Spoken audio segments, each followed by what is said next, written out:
여러분, 혹시 잠깐만 눈을 감아 보시겠습니까? 지금 냉장고 문을 열었는데 그 안에 매일 먹는 평범한 음식들이 조용히 여러분의 몸을 공격하고 있다면 어떤 기분이 드실까요? 어제 남아서 아까우니까 넣어둔 음식, 편하니까 냉장고 칸에 밀어 넣은 재료들이 단 하룻밤 만에 독소로 바뀐다면 이 사실을 그냥 넘길 수 있을까요? 안녕하십니까? 라디오 건강상담실의 진행자이자 가정의학과 전문의 박현우입니다. 저는 30년 넘게 진료실에서 수많은 어르신들을 만나며 한 가지 공통점을 확인했습니다. 아무렇지 않게 하던 보관 습관 하나가 수개월, 수년 동안의 고통을 불러온다. 그런데 더 놀라운 것은 이 5가지 음식만 제대로 보관해도 식중독, 담즙, 정체, 간, 독성, 신경마비 같은 질환 위험이 사라진다는 겁니다. 오늘 이야기를 끝까지 들으시면 앞으로 냉장고를 열 때 완전히 다른 눈으로 보시게 될 겁니다. 그리고 건강하게 살아가실 세월이 적어도 20년은 더 늘어날 수 있습니다. 구독과 좋아요 눌러주시고 이제 시작하겠습니다. 절대 냉장고에 넣으면 안 되는 5가지 음식. 가장 덜 위험한 것부터 차례대로 말씀드리겠습니다. 오이, 깐마늘, 특히 기름에 담가 보관하는 형태. 여러분, 마늘은 참 고마운 음식입니다. 혈압을 낮추고 면역력을 도와주고 염증 완화에도 여전히 중요한 역할을 합니다. 하지만 깐 마늘을 냉장고에 넣어두면 어떤 일이 벌어지는지 아십니까? 서울 강북구에 사시는 70대 후반 장선자 할머니 이야기입니다. 건강을 위해서 매일 아침 공복에 마늘을 2쪽씩 챙겨 드셨습니다. 번거로우니까 마트에서 깐 마늘을 사와 유리용기에 담고 올리브유를 가득 부어 냉장고에 넣어두셨죠. 기름에 잠기면 오래 간다더라는 말을 들으셨기 때문입니다. 그런데 한 달쯤 지나면서 문제는 조용히 시작됐습니다. 손끝이 따끔거리며 저리기 시작했고 숟가락을 드는 힘도 점점 빠졌습니다. 처음엔 나이 탓인가 싶어 넘기셨지만 결국 걷기가 힘들 만큼 근력이 떨어져 병원을 찾으셨습니다. 검사에서는 뚜렷한 이상이 나오지 않았습니다.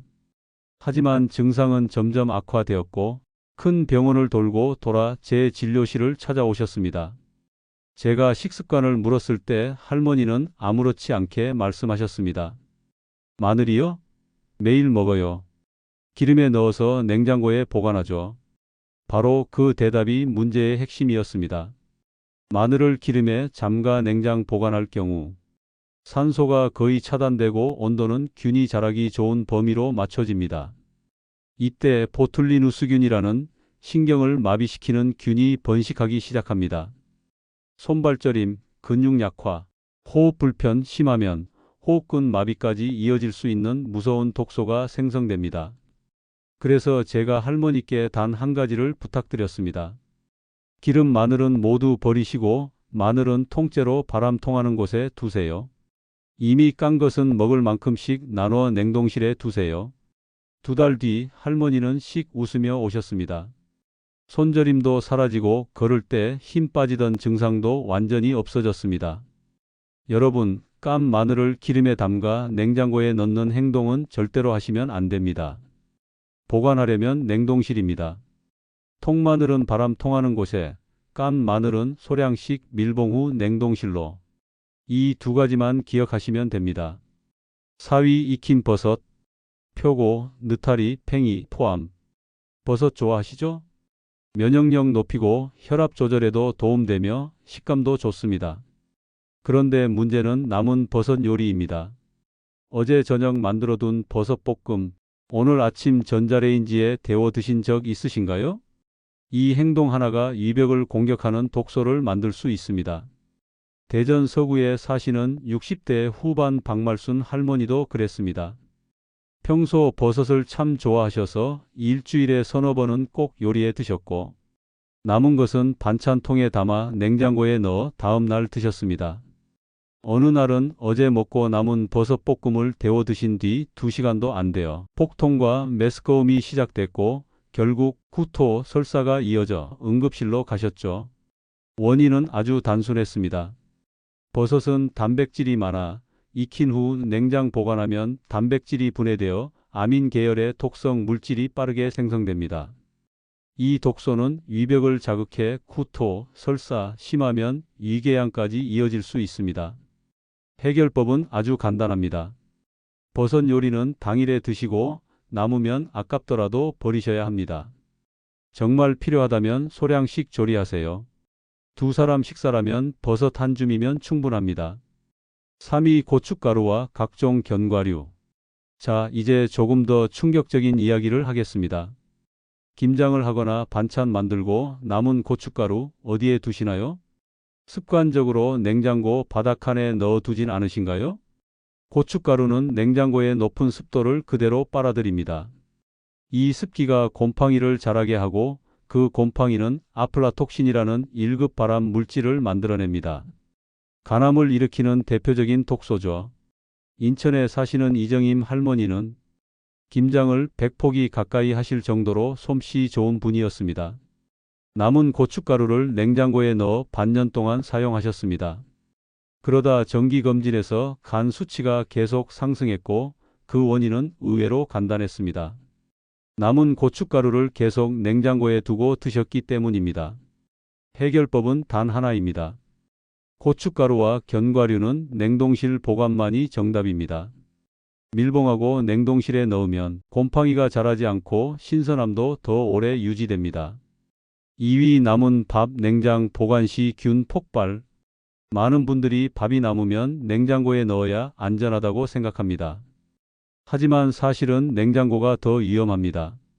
쌀에는 바실루스 세레우스라는 균이 자연적으로 존재하는데 냉장고 온도 약 5도에서 10도는 이 균이 번식하기 가장 좋은 조건입니다. 이 균이 만드는 독소는 전자레인지로 데워도 끓여도 죽지 않습니다.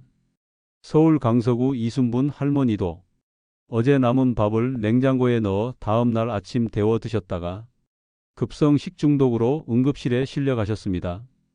밥 보관의 유일한 정답은 다음과 같습니다.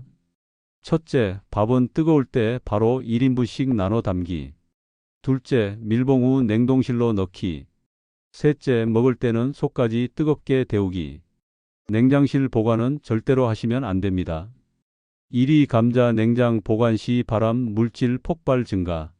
마지막 한 가지, 오늘 가장 중요한 경고입니다. 감자를 냉장고에 넣으면 전분이 당으로 변하고 이 상태로 요리하면 아크릴 아마이드라는 발암 가능 물질이 급격히 증가합니다. 겨우 하루 냉장 보관한 감자를 튀기면 아크릴 아마이드가 3배, 이틀이면 14배 이상 증가합니다. 위암 위험까지 올라갈 수 있는 결코 가벼운 문제가 아닙니다. 감자를 보관하는 올바른 방법은 다음과 같습니다. 첫째, 냉장고에 절대 넣지 않기. 둘째, 신문지에 싸서 빛 차단. 셋째, 서늘한 곳 10도에서 15도에 두기. 넷째, 사과 한 개를 같이 두기 싹 방지. 다섯째, 녹색으로 변한 감자는 반드시 버리기. 이것만 지키면 위험을 거의 막아낼 수 있습니다. 여러분, 오늘 말씀드린 5가지만 제대로 지키시면 발암 물질 노출은 80% 이상 줄고 가정 내 식중독 위험은 거의 사라질 겁니다. 지금 이 방송을 듣고 계시는 여러분, 지금 당장 냉장고 문을 한번 열어보십시오. 마늘, 버섯, 고춧가루, 밥, 감자. 혹시 잘못 보관하고 있는 것이 있다면 오늘 단 10분만 투자해서 바로 바꾸세요. 그 10분이 여러분이 건강을 지키고 여러분이 사랑하는 가족과 더 오래 함께할 수 있는 시간을 선물할 것입니다. 저는 앞으로도 여러분의 건강을 지키는 작은 습관 하나까지 함께 챙기겠습니다. 다음 시간에도 꼭 찾아오겠습니다. 건강하십시오.